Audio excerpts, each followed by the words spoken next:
Hey guys, welcome back to the Interceptor. Today we are here with another Alliance War. This is Alliance War Season 33, number 9, and ISO8A has matched up against Next, having just barely lost the last war against DSVG on a tie, and then we lose on the tiebreaker fight time. Was a little sad, but I think that my officer knew that I was still pretty mad about my death, so he gave me a really chill war, which I was actually extremely happy about. We have two champions that I am incredibly comfortable with, which are Magik and Warlock for my fights today, which is awesome. Now, my Warlock fight this war is going to be one of the worst things you've ever seen.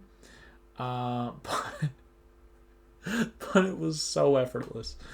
So I was back up section 1, which I was actually very happy for because I was actually extremely busy this entire night. Like, I didn't fight a single time until right now. It is literally midnight. It is midnight when I'm doing this. Well, technically it's 11:15 p.m. in my time, but I was like busy all day after war started. So it was actually perfect timing that I got back up in section 1. And I only have one mini boss, and it's at the very end of the war, but I actually end up cleaning up another fight, so I technically have 2 mini bosses. So here, this is obviously like soon before I went to bed because I worked the next day, I believe, and I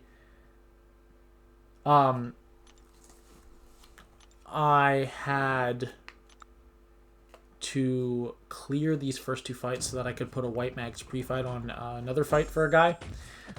So here, this is on path 1, section 2, which is the only path I'm taking this war. And this was Mojo. So there I could have just waited a second and thrown the special 2. But this it's kind of like no retreat, except they get regeneration if you dash back. Which I believe I only end up activating like once in this entire fight. So now he has the stun immunity. I'm going to go for my intercepts. Not stun immunity, but you know what I meant. Stun prompt. Dash backwards. Kind of hard to avoid that one, but I managed to avoid it at first, but now I'm forced to do it.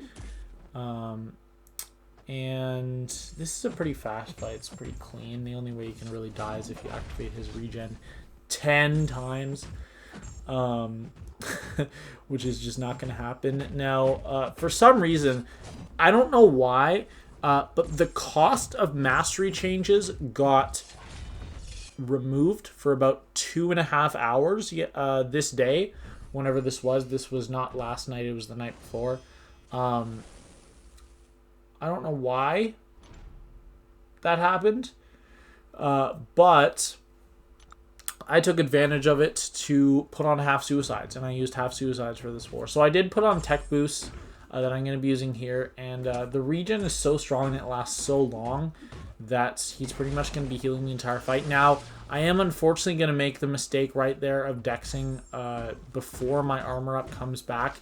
That was actually not intentional, because usually I will do that to prevent the node from triggering, the buffet from triggering the entire fight. But in this fight, and pretty much in all fights since they have updated it, I actually prefer to have my armor up not active during the fight because of how long the regeneration is. And yeah, I took hits 2 different times in this fight, but it doesn't matter at all because that's my only Warlock fight. When I kept taking those hits, I'm like, okay, whatever. Like, I don't really care. It didn't really make a difference. And it doesn't matter to me because I don't need Warlock again. My other 3 fights are with Magik. Well, I already did 1, and my last 2 fights are with Magik. So I put my first White Mags on that Venom, and the guy actually didn't end up clearing Venom until the following morning. So now I was able to log in and put the White Mags pre-fight on the Super Skrull. And then our guy actually went in, and we actually died twice to the Super Skrull, once with Human Torch and once with Omega Red. And the other guys didn't want to revive, so I was like, okay, just don't worry about it, I'll clean up the fight. So I was just taking I'm gonna take it with Magik. Now, if you don't know the way that Magik works with her special 1. She nullifies and deals a burst of damage. So the strategy was to just abuse the Mystic Dispersion, because I'm running MD5, to just get me straight to L1s, and I was thinking that 2 L1s would be enough to kill. And I'm just going to use 1 special 1 boost that's going to carry me over both of these fights, which is just going to be perfect. So I use the special 1 boost. I go in, it's only 38k health. I would not recommend doing this entire fight with Magik, but if you're just cleaning up this a little bit, it's completely fine. I actually messed it up at the start, so if you'll see there, when he hit me, he didn't trigger a Fury because it was not available to be triggered yet. So when I hit him, it triggered an armor up, which triggered an unstoppable, which was unfortunate, but he died on the second special too. So while I do have to waste 1 potion here, that's really all I have to do. And then I'm going to gain health at the start of the fight from my suicides, so I don't have to worry about that. If I was running Purgatory Synergy, I'd be healing from both the poison and the bleed. So I wouldn't have to worry about either of those. And actually, after the bleed's gone, you continue to heal from the poison, which is a really, really cool synergy for Magik. And it also increases her ability accuracy. So you're almost guaranteed to get, or you're more likely to get your Limbo every time you reach bar power. But this is a really straightforward fight. This is Mango Man on 54. And Magik is, in my opinion, the best counter to this fight. You kind of just ignore it. You abuse the MD from the global. And every time the global's about to activate, you literally just dash back and sit there.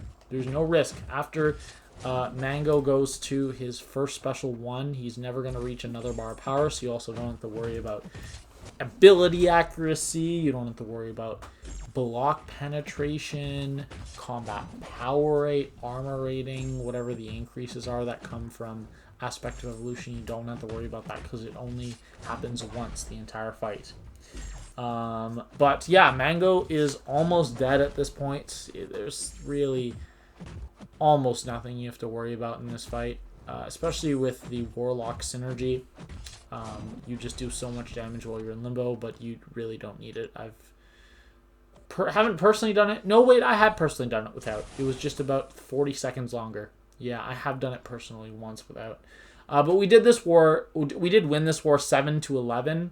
My battle group sucked personally. We died 4 times. But you know, stuff like that happens, and luckily it was not in a tight war, so it doesn't really matter. Like, who cares, right? But yeah, we won, so we're now 7-2 on the season. My death total is still at 2, and my PSR is at 54 out of 56, or 96%. My deathless streak is at a whopping 4 fights. So yeah, that is going to be all for today. Very, very fast war video. But I only took 4 fights. Well, like really 3.1 fights. So, but you get a PSR from killing a fight. You get a kill from killing a fight, not from just fighting it. So that is going to be all for today. Hope you guys enjoyed, and I will see you all in the next video. Bye.